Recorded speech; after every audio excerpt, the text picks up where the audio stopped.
आज हम आपको हरियाणा की एक ऐसी धरोहर से परिचय कराने वाले हैं जिसे आपने आज तक सिर्फ किताबों और कहानियों में पढ़ा है। हरियाणा की पावन धरती कुरुक्षेत्र, जहां पर महाभारत का इतिहास सांस लेता है, वहीं एक शांत कोने में खड़ा है शेख चिल्ली का मकबरा, सूफी परंपरा और मुगल कालीन स्थापत्य का अनमोल प्रतीक। यह मकबरा 17वीं शताब्दी में लगभग 1650 ईस्वी में बनाया गया था। मुगल काल की इस ऐतिहासिक धरोहर का निर्माण प्रसिद्ध सूफी संत शेख चिल्ली, जिनका वास्तविक नाम अब्दुल करीम माना जाता है, अब्दुल करीम की स्मृति में बनाया गया ये शेख चिल्ली का मकबरा अपने आप में इतिहास की एक बड़ी धरोहर माना जाता है। इतिहासकारों के अनुसार शेख चिल्ली मुगल सम्राट शाहजहां के पुत्र दारा शिकोह के आध्यात्मिक गुरु थे। दारा शिकोह सूफी विचारधारा, धार्मिक सहिष्णुता और मानव के पक्षधर थे।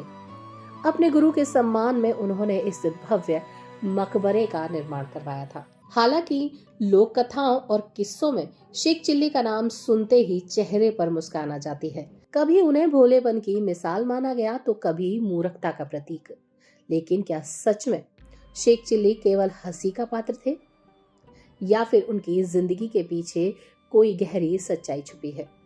क्या आप जानते हैं शेख चिल्ली कौन थे? वह भारत कैसे आए, कब आए, क्या करते थे और उनका जीवन परिचय क्या था, और क्यों उनको कहानियों में हमेशा हंसी का पात्र माना गया? तो चलिए जानते हैं शेख चिल्ली का पूरा जीवन। इतिहास के पन्नों में शेख चिल्ली का नाम पूरी तरीके से काल्पनिक नहीं है। माना जाता है कि शेख चिल्ली का असली नाम अब्दुल करीम था। वह एक सूफी फकीर थे जिनका संबंध मध्य एशिया या फारस क्षेत्र से माना जाता है। कुछ इतिहासकारों के माने तो शेख चिल्ली 15वीं या 16वीं शताब्दी में भारत आए, जब भारत में मुगल काल का प्रभाव बढ़ रहा था और सूफी संतों का समाज पर गहरा असर था। माना जाता है कि शेख चिल्ली भारत धार्मिक खोज और ज्ञान की तलाश में आए थे। उस दौर में भारत को आध्यात्मिक भूमि के रूप में माना गया, जहां सूफी संत और फकीर बिना किसी रोक टोक के भ्रमण करते थे। शेख चिल्ली उत्तर भारत के कई क्षेत्रों में घूमे, जैसे दिल्ली, आगरा और अंत में कुरुक्षेत्र में बस गए, जहां उन्होंने लंबे समय तक अपना जीवन बिताया। आज भी कुरुक्षेत्र में स्थित शेख चिल्ली का मकबरा उनके अस्तित्व की कहानी गाता है। शेख चिल्ली एक सूफी फकीर थे।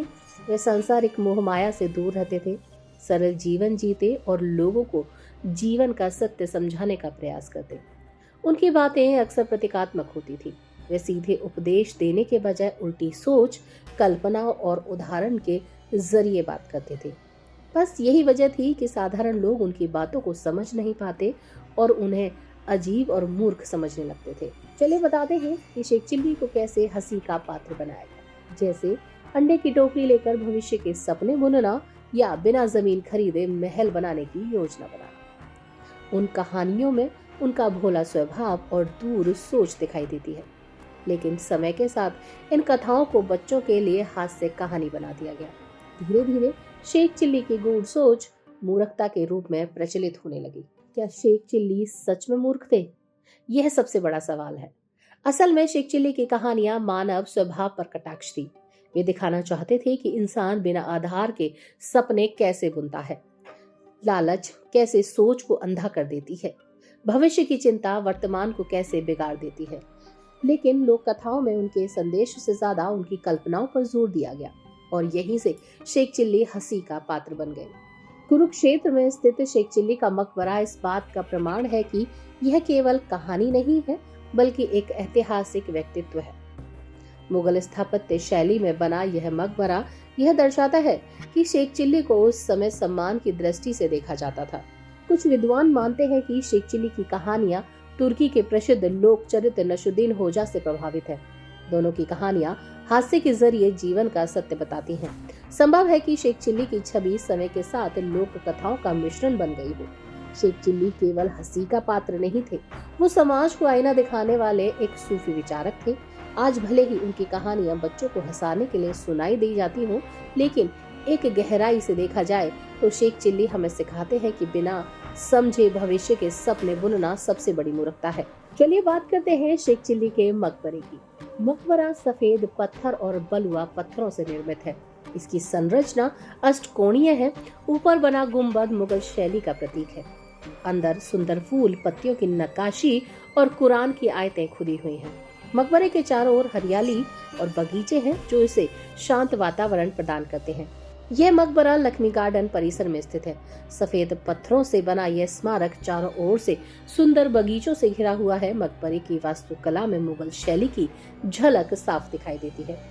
मकबरे के ठीक सामने एक मदरसा और मस्जिद भी है, जहां कभी धार्मिक और आध्यात्मिक शिक्षा दी जाती थी। यह स्थान सूफी विचारधारा और उस दौर की शिक्षा व्यवस्था का महत्वपूर्ण केंद्र रहा होगा। शेख चिल्ली का मकबरा आज भारतीय पुरातत्व सर्वेक्षण द्वारा संरक्षित है और कुरुक्षेत्र आने वाले पर्यटकों के लिए एक प्रमुख आकर्षण का केंद्र बना हुआ है। यदि आप इतिहास, सूफी दर्शन और मुगल कालीन स्थापत्य में रुचि रखते हैं तो शेख चिल्ली का मकबरा देखने के लिए जरूर जाइएगा। फिलहाल इस खबर में बस इतना ही। ऐसी ही और तमाम खबरों के लिए बने रहिए हमारे साथ, देखते रहिए VOF हरियाणा। नमस्कार।